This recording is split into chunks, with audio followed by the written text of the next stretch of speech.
বিসমিল্লাহির রহমানির রহিম। ম্যাথ এডুকেশনের পক্ষ থেকে সবাইকে আন্তরিক শুভেচ্ছা ও অভিনন্দন। আজ আমরা শিখব অষ্টম শ্রেণীর গণিত অনুশ্রেণী 2.2 এর 14 নং সৃজনশীলের সমাধান। সুপ্রিয় শিক্ষার্থী, তোমরা খাতা কলম নিয়ে প্রস্তুত হও। আমি অঙ্কটি বোর্ডে লেখার সঙ্গে সঙ্গে তোমরা যেন তা সঠিকভাবে খাতায় লিখতে পারো। তো দেখো, আমি এখন অঙ্কটি পড়ে শোনাচ্ছি। অঙ্কটি হলো, শিপ্রা বড়ুয়া কোনো ব্যাংকে 3,000 টাকা জমা রেখে 2 বছর পর মুনাফা সহ 3,600 টাকা পেয়েছেন। সরল মুনাফার হার নির্ণয় করো। আরো 3 বছর পর মুনাফা আসল কত হবে? 3,000 টাকায় একই হার চক্রবৃদ্ধি মুনাফায় জমা রাখলে 2 বছর পর চক্রবৃদ্ধির মূলধন কত হতো? তাহলে দেখো, বলছে সরল মুনাফার হার নির্ণয় করো। তো আমরা এখানে লিখতে পারি যে দেওয়া আছে 14 নাম্বার, 14 ক। দেখো, লিখব, দেওয়া আছে এ সমান 3,600, পি সমান 3,000, অতএব আই সমান এ মাইনাস পি সমান 3,600 মাইনাস 3,000 সমান 600। এন সমান 2, আর সমান নির্ণয় করতে হবে। তাহলে আমরা লিখতে পারি যে আমরা জানি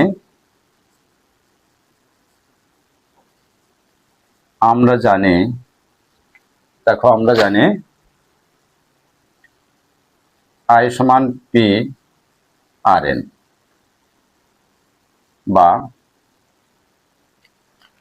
আই সমান পি আর এন, বা আর সমান I into 100 divided P N percent, বা আয়ের মান 600 গুণ 100 ডিভাইডেড পি এর মান 3,000 গুণ এন এর মান 2 সমান। দেখো, এখানে শূন্য আছে 3টা, তাহলে 1 2 3 1 2 3 আমরা কাটতে পারি। দেখো, 60 উপরে আছে 60, নিচে 3 2 6, 6 10 60 সমান সমান 10%। দেখো, আমাদের ক নম্বর অঙ্ক কমপ্লিট। খ নং বলছে যে মূলধন নির্ণয় করো। আরো 3 বছর পর মুনাফা আসল কত হবে? আরো 3 বছর পর মুনাফা আসল কত হবে? তো আমরা দেখো, খ নাম্বার এখানে লিখতে পারি। আমরা আগে 2 বছরের মুনাফা বের করব। তো খ নাম্বার আমরা এখানে লিখব যে এখানে পি সমান 3,000, পি সমান 3,000,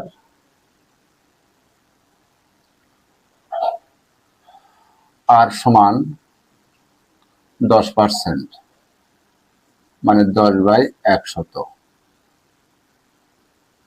এন সমান 2, আই সমান নির্ণয়। তাহলে আমরা 2 বছর আরো 3 বছর পর, তাহলে এন সমান এখানে লিখবো আমরা 3। তাহলে আমরা জানি আই সমান পি আর এন, আমরা জানি আই সমান পি আর এন।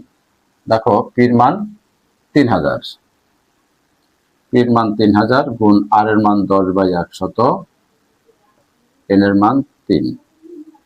দুটো শূন্য যদি আমরা কাটি, তাহলে 3 3 9, 9 এখানে আর এর মান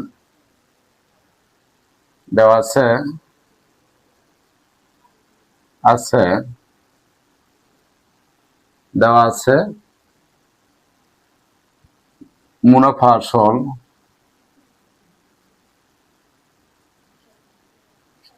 এ সমান 3,600। এখানে বলছে যে আরো 3 বছর পর মুনাফা আসল কত হবে। সুতরাং 3 বছর পর মুনাফা আসল হবে 3600 যোগ 900 সমান 4500। তো সুপ্রিয় শিক্ষার্থী, আমাদের ক খ অঙ্ক কমপ্লিট। এখন আমরা গ নাম্বারটা করব।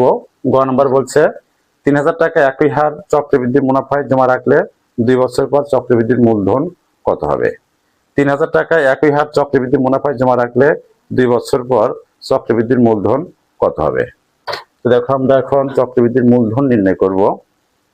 আমরা ক নাম্বারটা মুছে দেখো,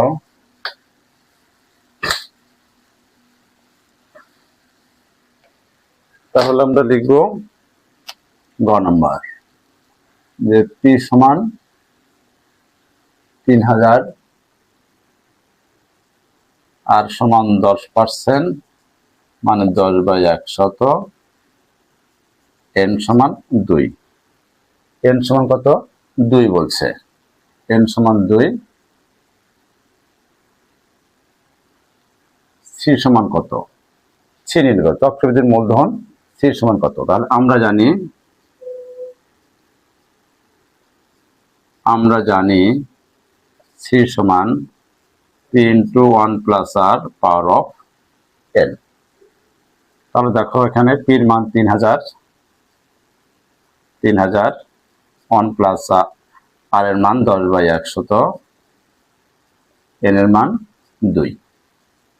তাহলে একটা শূন্য যদি আমরা কাটি, এখানে 3000 1 যোগ 1/10 সমান সমান দেখো 3000, এখানে লসাগু করব 10, তাহলে 10 যোগ 1 সমান সমান 3000।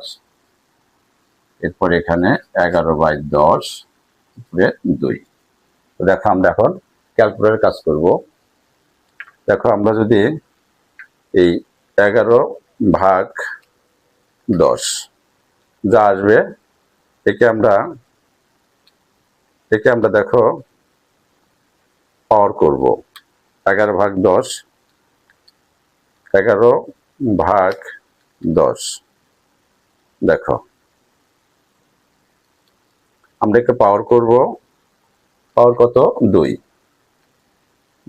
যা হবে এর সাথে গুণ করব। গুণ হলো 3000